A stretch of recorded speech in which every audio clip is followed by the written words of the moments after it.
Yesterday was one of the best days of my life. It was a very powerful spiritual day for me. It was a lot of things were, came into high clarity. I was totally in the zone, as you say in sports, the entire time.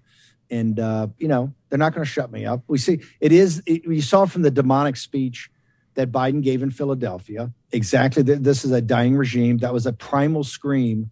And here, what they're trying to do, no matter who it is, Donald Trump in Mar-a-Lago, there were 35 FBI raids yesterday, right? Handing out, there's another grand jury coming together on January 6th. The Washington Post reported it. They just reported a couple names. There were 35 senior members of MAGA, Republicans, supporters of Donald Trump, that were the FBI rolled in on, right? When they didn't need to do it. Remember, all these people have lawyers. All their lawyers are very well known. No. The jackbooted Gestapo has got to show up at their door and make a big display of this. So there's so much going on that people don't even know at so many levels on trying to put people in bankruptcy, trying to deplatform them, all of it. And quite frankly, I think that's what's so powerful about you guys having this great reset conference, because this is really what it's about. This is this globalist apparatus. That's right. This is the American arm of that, the Biden regime. And what they're trying to do is shut down everybody, whether it's Alex Jones, Charlie Kirk, Steve Bannon, Tucker Carlson, Donald Trump. They're trying to use lawfare, financial terrorism, everything legally, and quite frankly, up to assassinations. That's why they're swatting people like crazy. So we got our work cut out for us. And if you blink, it's over. So screw them. I spit right in their eye. I could care less. We're coming. We're rolling, and we're rolling hard, baby. It's the only way to fight them. Steve, can you reiterate that? You said there were 35 FBI raids yesterday. I consider myself well-read. I didn't see that anywhere. Can you elaborate on that? I've been reported. I'm breaking that news right here.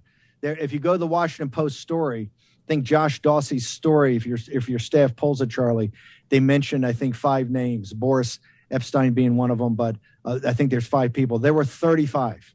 35. FBI went to 35 yesterday. All these people have lawyers. They all know who the lawyers are. They didn't serve these subpoenas to the lawyers. They want to make a big display of it. They want to take a bunch of their devices. This is the FBI trying to roll in and trying to be muscle, right? This is the Gestapo. This is a Gestapo tactic. Look, this is all about intimidation. Whether it's what they did with me yesterday, what they're doing with Alex Jones, what they're doing with other people to debank them, to make sure they can't fund their operations. If it's Trump, look, a president of the United States, a completely, totally illegal raid, of which a judge said was an illegal raid. The judge's opinion says, I don't trust the Justice Department and the FBI to be fair. That's a federal judge.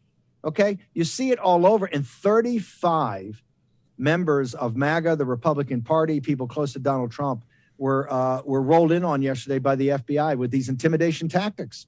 They just don't. Normally what you would do here, Charlie, is you would go to their lawyer and say, hey, we want to know can you accept service of a subpoena? Can you accept service of this? Or we may want to talk to you about certain of your devices, and can we work something out? No, they didn't do that. They go with the jackboots and they kick down the doors and they bang on the doors and they roll in people to intimidate them, to make sure that they sit there and go, oh, what do you want? I'll do anything, etc. Well, these people didn't. And this is the FBI. The FBI is the Gestapo right now. I know they hate when I say that, but they're the Gestapo. We're not going to back off calling them the Gestapo because they have Gestapo-like tactics. Here's my point. They're losing. They're only trying to use this national security state muscle because they know they're not winning. And quite frankly, when you do things like the Great Reset this weekend and get young people up to speed on what's going on, that drives them even more insane. That's right. So, hey, Turning Point's going to be a target, a big league target. Okay, so just stand by, Charlie. It's all coming. It's all going to come hard and heavy.